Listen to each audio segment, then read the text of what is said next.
কৃষ্ণা। তো চলো, এখন বাজে সকাল 7টা আর আমি এখন যাচ্ছি মন্দিরে।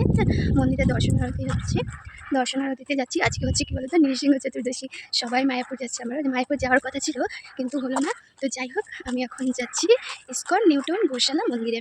তো চলো, ওখানে দর্শন আরতি আমিও দেখি, তোমাদের দেখাই। চলো।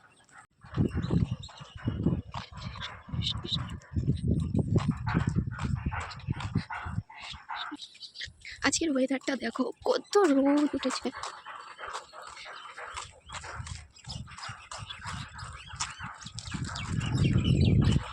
আকাশে মেঘও আছে আর রোদও দেখো, কত রোদ, বুঝতে পারছো তো? এই যে আমার ছায়া, রোদ উঠেছে অনেক, ওই জন্য আমার দেরি হয়ে গেছে অনেক। তাড়াতাড়ি করে আমি যাচ্ছি। দর্শন আরতি আমি পুরো দেখতে পারবো না, একটুই দেখতে পারবো।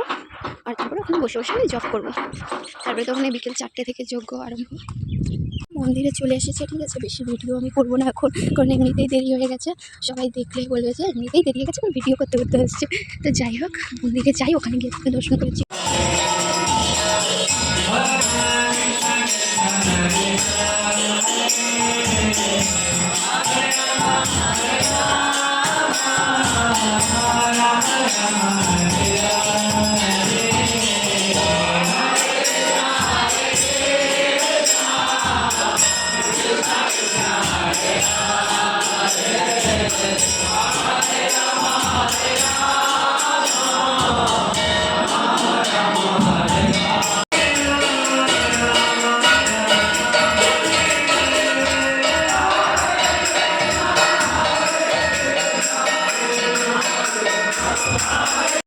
এখানে ভগবান নৃসিংহদেবের জন্য যজ্ঞবেদী প্রস্তুত করা হয়ে গেছে। এখনও এটা ডেকোরেশন করা হয়নি, সবে এটা প্রস্তুত করে রেখেছে। এরপরে প্রভুজিরা এসে এখানে সুন্দর করে সাজাবে। দেখতেই পাচ্ছ কত সুন্দর যজ্ঞবেদীটা তৈরি করা হয়ে গেছে। তো এইখানে বসে আমি কিছুক্ষণ জপ করব, কিছুক্ষণ মানে যতক্ষণ না আমার প্রভুজি আসছে ততক্ষণ জপ করব, তারপরে বাড়ি যাব।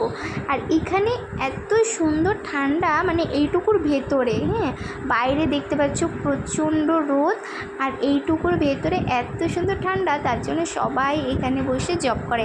দেখো বাইরের ওয়েদারটা দেখো কত, আর এই যে বিছুলির একটা ছাউনি মতো দেওয়া আছে, তার জন্য এখানে ঠান্ডা। আর এখানে প্রভুজি সাজানো শুরু করে দিয়েছে। তো আমরা এখন বাড়ি চলে যাব। বাড়ি যাওয়ার পরে ওখানে প্রসাদ পেয়ে, বাড়িতে প্রসাদ পেয়ে তারপরে কিছুক্ষণ রেস্ট করব। রেস্ট করে বাড়ির যে টুকটাক কাজ আছে সেগুলো সেরে নিয়ে তারপরে আবার মন্দিরে চলে আসব রেডি হয়ে। মন্দিরে 4টে সাড়ে 4টে থেকে যজ্ঞ শুরু হয়ে যাবে। দেখো এখনও ওয়েদারটা তো খুবই গরম। আর এই যে বাড়ি আসতে না আসতেই বৃষ্টি শুরু হয়ে গেছে। এই যে আমাদের তুলসী মহারানী, তো এখানে দেখো বৃষ্টি শুরু হয়ে গেছে। সারাদিনই বলতে গেলে বৃষ্টি হচ্ছিল, সকালের দিকে মেঘ ছিল কিন্তু সারাদিন বৃষ্টি হচ্ছিল। যাই হোক, উপোস করার পরে ওয়েদারটা ঠিক ছিল বলেই ভালো লাগছিল। তো দেখো আমি রেডি হয়ে গেছি পুরো। এখন যাবো মন্দিরে। মন্দিরে এখন যজ্ঞ হবে। এখন 4টে বাজে, 5টা থেকে যজ্ঞ শুরু হবে। তো আমি বেরোবো হচ্ছে 4:20-25 থেকে, বাড়ি থেকে বেরিয়ে যাব। তারপরে মন্দিরে গিয়ে যজ্ঞ যতক্ষণ না শুরু হচ্ছে ততক্ষণ তো জপ করবো।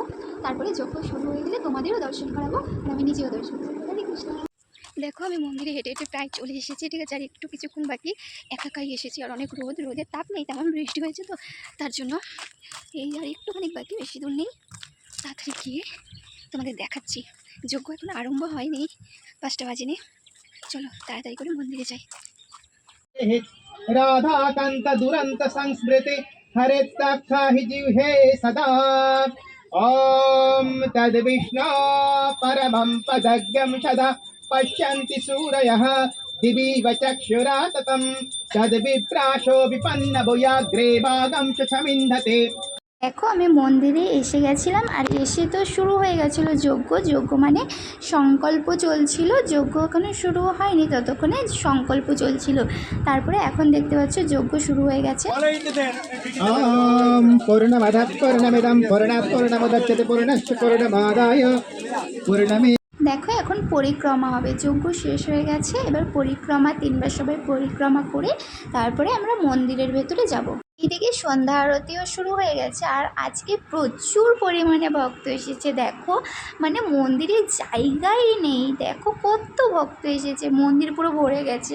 আরও তো বাইরে প্রচুর ভক্ত আছে।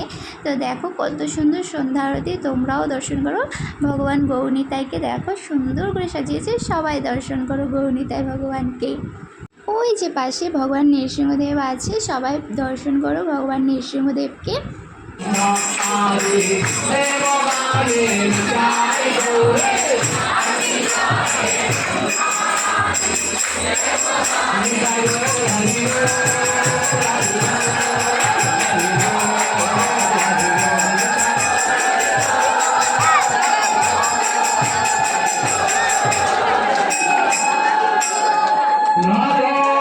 দেখো মন্দির থেকে বেরিয়ে এসে আমরা প্রসাদের লাইন দিয়ে দিয়েছি। প্রসাদের লাইনে এত ভিড় ছিল আর এত অন্ধকার কী বলবো।